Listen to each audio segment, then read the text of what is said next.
Hello' বন্ধু-বান্ধৱীসকল, কি খবৰ? আশা কৰোঁ সকলোৰে খবৰ ভাল। বন্ধু-বান্ধৱীসকল, তোমালোকক স্বাগতম জনাইছো আমাৰ এই চেনেলত।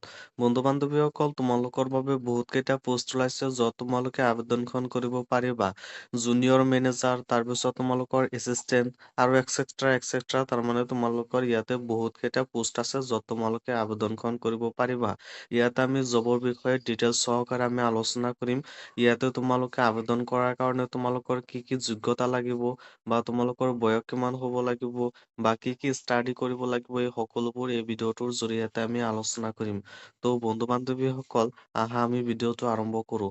বন্ধু-বান্ধৱীসকল, তোমালোকে আমাৰ চেনেলটো ছাবস্ক্ৰাইব কৰি ৰাখিবা, কিয়নো চাকৰিৰ নতুন নতুন আপডেট আমি এই চেনেলত দি থাকোঁ।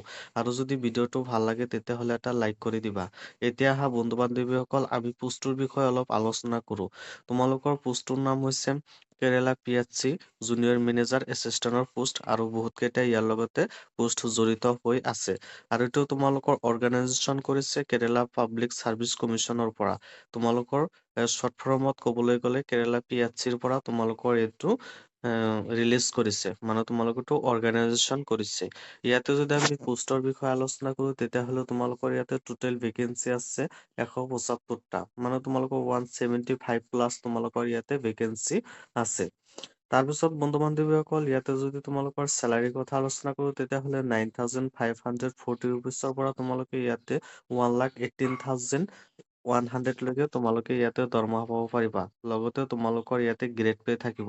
তাৰপিছত বন্ধু-বান্ধৱীসকল, তোমালোকৰ অলপতে শ্বৰ্ট ফৰ্মত ক'বলৈ গ'লে ইয়াতে এডুকেশ্যন কোৱালিফিকেশ্যন কি লাগিব?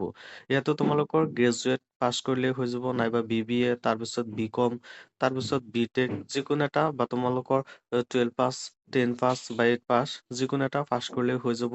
বন্ধু-বান্ধৱীসকল, তোমালোকক এইটো আমি বহল সহকাৰে আলোচনা কৰি আছো। অলপ পিছতে আমি ইয়াতে ক'ত কোনটো কেটেগৰীৰ জব আছে বা কিমানটা জব আছে বা তাত তোমালোকৰ বয়স কিমান লাগিব বা তোমালোকৰ এডুকেশ্যন কোৱালিফিকেশ্যন কি লাগিব, সেই সকলো সহকাৰে তোমালোকক ইয়াতে আলোচনা কৰিম।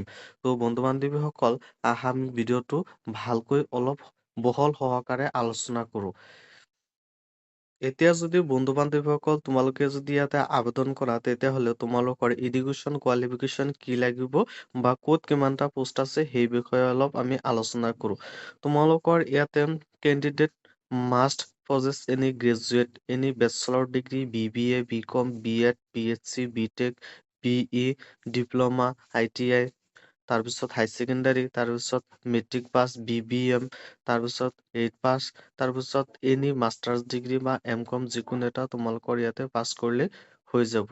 মানে তোমালোকৰ যিকেইটা পোষ্ট আছে তোমালোকৰ নটিফিকেশ্যন ওলাব, সেই নটিফিকেশ্যন অনুসৰি তোমালোকৰ ক'ত কিমান কি পোষ্ট আছে বা তোমালোকৰ কোনটোৰ বাবে কি পাছ কৰিব লাগিব সেই সকলোবোৰ ইয়াতে দিয়া থাকিব বা নটিফিকেশ্যনত দিয়া থাকিব। তোমালোকে নটিফিকেশ্যন চাই যেতিয়া তুমি আবেদনখন কৰিবা তেতিয়া তোমালোকে নটিফিকেশ্যন চাই ক'ত কিমান তোমালোকৰ যোগ্যতা লাগে সেইখিনি চাই তোমালোকে ইয়াতে আবেদনখন কৰি লৈ ল'বা।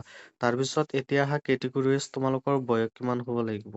তোমালোকৰ যিটো PHC জুনিয়ৰ মেনেজাৰ এছিষ্টেণ্টৰ পোষ্ট ওলাইছে তাত তোমালোকৰ বয়স লাগিব মিনিমাম 18 ইয়াৰ্ছ, তাৰপিছত তোমালোকৰ মেক্সিমাম 50 ইয়াৰ্ছ, মানে তোমালোকৰ মিনিমাম 18 বছৰ আৰু মেক্সিমাম 50 বছৰ হ'লেই হৈ যাব। আৰু তোমালোকৰ ইয়াতে ST, HC, OBC, PW, ex চাৰ্ভিচমেনৰ বাবে কোনো ধৰণৰ এক্সট্ৰা তোমালোকৰ ধৰি দিয়া নাই। ইয়াতে তোমালোকৰ জেনেৰেলৰ বাবে যেনেকুৱা সকলোৰে বাবে ইয়াতে তেনেকুৱাই আছে। আৰু তোমালোকে ইয়াতে অফিচিয়েল ৱেবচাইটটো দিয়া আছে, তোমালোকে তাত নটিফিকেশ্যন দিব বা তোমালোকৰ নোটিচ দিব, তাতে তোমালোকে চাই ল'ব পাৰিবা। এতিয়ালৈকে তোমালোকৰ নোটিচখন অহা নাই। এতিয়া বন্ধু-বান্ধৱীসকল, তুমি যদি ইয়াতে আবেদন কৰা তেতিয়াহ'লে তোমালোকৰ চিলেকশ্যন প্ৰচেছ কেনেকুৱা হ'ব বা তোমালোকৰ কোনটো প্ৰচেছত তোমালোকৰ কি হ'ব।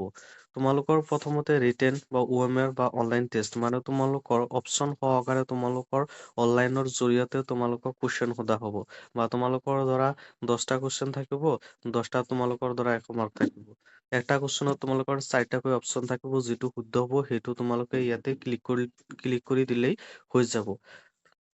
তাৰপিছত তোমালোকৰ ডকুমেণ্টছ ভেৰিফিকেশ্যন হ'ব। তোমালোকে যদি 8 পাছ কৰা তেতিয়াহ'লে তোমালোকৰ 8 পাছৰ ডকুমেণ্টছ চাৰ্টিফিকেট, তাৰপিছত তোমালোকৰ মাৰ্কশ্বিট, এইবিলাক তোমালোকৰ ছাবমিট কৰিব লাগিব।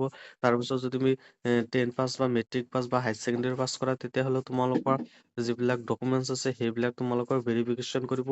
সেই সকলোবোৰ যদি ঠিক ঠাকে থাকে আৰু যদি তুমি যিটো ৰিটেন এক্সাম হ'ব সেই এক্সামটো যদি তুমি পাছ কৰিব পাৰা, মানে তোমালোকৰ ইয়াতে তিনিটা অপচন দিয়া আছে, হয় ৰিটেন এক্সাম হ'ব, নহ'লে অপচনেল সহকাৰে তোমালোকৰ এক্সাম হ'ব, নাইবা অনলাইনত কিবা এটা ভাইভা সহকাৰে বা মৌখিক সহকাৰে তোমালোকৰ কিবা এটা এক্সাম হ'ব।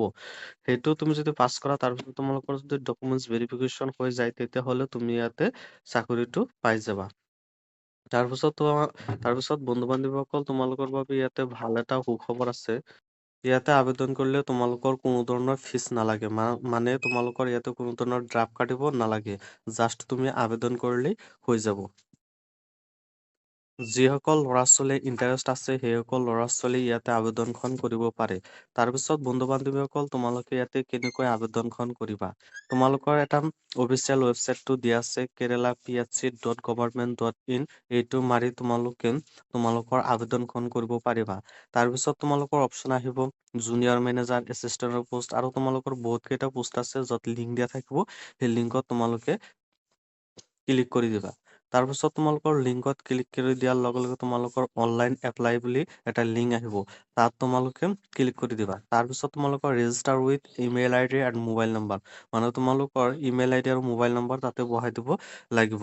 তাৰপিছত তোমালোকৰ এইখিনি বহাই দিয়াৰ পিছত তোমালোকৰ এপ্লিকেশ্যনৰ যিকোনো বেচিক ফৰ্ম আছে, যেনেকুৱা তোমাৰ নাম, তোমাৰ দেউতাকৰ নাম, ডেট অফ বাৰ্থ, তাৰপিছত তুমি কি পাছ কৰিছা, এই সকলোবোৰ তোমালোকৰ ইয়াতে বহাই দিব লাগিব। তাৰপিছত তোমালোকৰ ডকুমেন্টছ খিনি আপলোড কৰিব লাগিব, যেনেকুৱা ফটো, চিগনেচাৰ, তাৰপিছত যিবিলাক চাৰ্টিফিকেট আছে সেই চাৰ্টিফিকেট সকলোবোৰ ইয়াতে তোমালোকৰ আপলোড কৰিব লাগিব। তাৰপিছত তোমালোকৰ সকলোখিনি আপলোড কৰাৰ পিছত তোমালোকে এটা ড্ৰাফ্ট কপি তোমালোকে বাহিৰ কৰি ল'বা। যদি চব ঠিক ঠাকে থাকে তেতিয়াহ'লে তুমি অনলাইন বা তোমালোকৰ ফাইনেল চাবমিটটো মাৰি দিবা।